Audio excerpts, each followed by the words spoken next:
ದೇವರ ವಾಕ್ಯದಲ್ಲಿ ಇವತ್ತು ನಾವು ಕಾಣುವಾಗ ಅದೇ ರೋಮಾಪುರದ ಪತ್ರಿಕೆಯಲ್ಲಿ ಭಕ್ತನಾಗಿರುವಂಥ ಪೌಲನು ಹೇಳುವಂಥ ಒಂದು ಮಾತು ಅಲ್ಲಿ ನಾವು ನೋಡುತ್ತೇವೆ.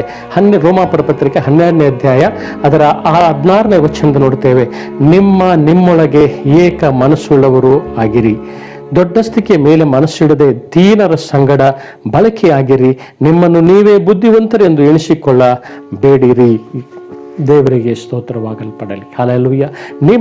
ನಿಮ್ಮೊಳಗೆ ಏಕ ಮನಸ್ಸುಳ್ಳವರು ಆಗಿರಿ. ನೀವು ಅನೇಕರಾಗಿ ಸೇರಿ ಬರ್ತಾ ಇದ್ದೀರಿ, ನೀವು ಅನೇಕರಾಗಿ ನೀವು ಇದ್ದೀರಿ. ಆದರೆ ಇದನ್ನು ಸೇರಿ ಬರುವಾಗ, ನೀವು ಕೂಡಿಕೊಂಡಿರುವಾಗ, ನೀವು ಅನ್ಯೂನ್ಯತೆಯಲ್ಲಿ ಇರುವಾಗ ನೀವು ಯಾರು ಕೂಡ ದೊಡ್ಡಸ್ತಿಕೆ ಮೇಲೆ ನೀವು ಮನಸ್ಸು ಇಡಬೇಡಿರಿ. ದೀನರ ಸಂಗಡ ನೀವು ಒಂದಾಗಿದ್ದುಕೊಂಡು ನಿಮ್ಮನ್ನು ನೀವೇ ಬುದ್ಧಿವಂತರೆಂಬುದಾಗಿ ನೀವು ಎಣಿಸಿಕೊಳ್ಳದೆ ನೀವು ನಿಮ್ಮೊಳಗೆ ಏಕ ಮನಸ್ಸುಳ್ಳವರು ಆಗಿರಿ. ಹಲ್ಲೆಲೂಯಾ.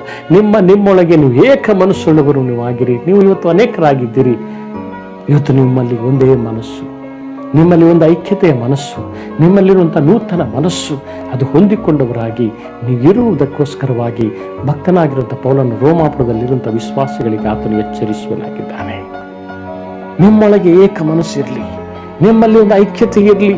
ನಿಮ್ಮ ಮನಸ್ಸುಗಳು ಇವತ್ತು ಎದುರಿಗೆ ಒಂದು, ಹಿಂದೆ ಒಂದು, ನಂತರ ಒಂದು, ಅಥವಾ ಒಬ್ಬರಿಗಾಗಿರುವಾಗ ಯೋಚಿಸುವಂಥದ್ದೊಂದು, ಸಭೆಗಳಲ್ಲಿ ಸೇರಿ ಬರುವಾಗ ಒಂದು ಅಲ್ಲ. ನಿಮ್ಮ ಮನಸ್ಸು ಒಂದೇ ಆಗಿರಲಿ ಎಂಬುದಾಗಿ ದೇವರು ಆತನು ಬಯಸ್ತಾನೆ. ನಿಮ್ಮೊಳಗೆ ಏಕ ಮನಸ್ಸು ಇರಲಿ. ಅದನ್ನೇ ದೇವರ ವಾಕ್ಯದಲ್ಲಿ ನಾವು ಕಾಣ್ತೇವೆ. ಇವತ್ತು 1 ಪೇತ್ರನ ಪತ್ರಿಕೆ 3ನೇ ಅಧ್ಯಾಯ 8-9ನೇ ವಚನದಲ್ಲಿ ಕೂಡ ನಾವು ನೋಡಿಕೊಳ್ಳುವುದಾದರೆ ಪೇತ್ರನು ಕೂಡ ಈ ರೀತಿಯಾಗಿ ಆತನು ಬರೀತಾನೆ. ನೀವೆಲ್ಲರೂ ಏಕ ಮನಸ್ಸುಳ್ಳವರಾಗಿರಿ, ಪರರ ಸುಖ ದುಃಖಗಳಲ್ಲಿ ಸೇರುವವರಾಗಿರಿ, ಅಣ್ಣ ತಮ್ಮಂದಿರಂತೆ ಒಬ್ಬರನ್ನೊಬ್ಬರು ಪ್ರೀತಿಸಿರಿ, ಕರುಣೆಯು ದೀನಭಾವವೂ ಉಳ್ಳವರಾಗಿರಿ, ಅಪಕಾರಕ್ಕೆ ಅಪಕಾರವನ್ನು, ನಿಂದೆಗೆ ನಿಂದೆಯನ್ನು ಮಾಡದೆ ಆಶೀರ್ವದಿಸಿರಿ. ಇದಕ್ಕಾಗಿಯೇ ದೇವರು ನಿಮ್ಮನ್ನು ಕರೆದನಲ್ಲ. ಇದು ದೇವರು ನಮ್ಮನ್ನು ಕರೆದಂಥ ದೇವರು, ಇವತ್ತು ನಮ್ಮನ್ನು ಆರಿಸಿಕೊಂಡಂಥ ದೇವರು. ಇವತ್ತು ನಮ್ಮನ್ನು ಕರ್ತನು ತಾನೇ ನಮ್ಮ ಆರಿಸಿಕೊಂಡು ಇವತ್ತು ಆತನ ಮನಸ್ಸು, ಆತನ ಮೇಲೆ ಭಕ್ತಿಯ ಮನಸ್ಸು, ಆತನ ನಿಯಮಗಳನ್ನು ಆಜ್ಞೆಗಳನ್ನು ಕೈಕೊಳ್ಳುವಂಥ ಮನಸ್ಸು ನಮ್ಮಲ್ಲಿರುವುದರಿಂದ ನಮ್ಮೊಳಗೆ ಏಕ ಮನಸ್ಸುಳ್ಳವರಾಗಿ ನಾವು ಇರುವುದು ಮಾತ್ರವಲ್ಲ, ದೊಡ್ಡಸ್ತಿಕೆ ಮೇಲೆ ನಾವು ಮನಸ್ಸಿಡುವರು ಮಾತ್ರವಲ್ಲ, ನಾವೇ ಬುದ್ಧಿವಂತರೆಂಬುದಾಗಿ ಅಂದುಕೊಳ್ಳುವುದು ಮಾತ್ರವಲ್ಲ. ದೇವರ ವಾಕ್ಯದಲ್ಲಿ ನೋಡುತ್ತೇವೆ, ನಾವೆಲ್ಲರೂ ಏಕ ಮನಸ್ಸುಳ್ಳವರಾಗಿ ಪರರ ಸುಖ ದುಃಖಗಳಲ್ಲಿ ಇವತ್ತು ನಾವು ಸೇರುತ್ತಾ, ಅಣ್ಣ ತಮ್ಮಂದಿರೋಪಾದಿಯಲ್ಲಿ ನಾವು ಒಬ್ಬರನ್ನೊಬ್ಬರು ಪ್ರೀತಿಸುತ್ತಾ, ನಾವು ಕರುಣೆಯನ್ನು ದೀನ ಭಾವವನ್ನು ತೋರಿಸುತ್ತಾ ನಾವು ಯಾವತ್ತೂ ಇರುವವರಾಗಿರಬೇಕು.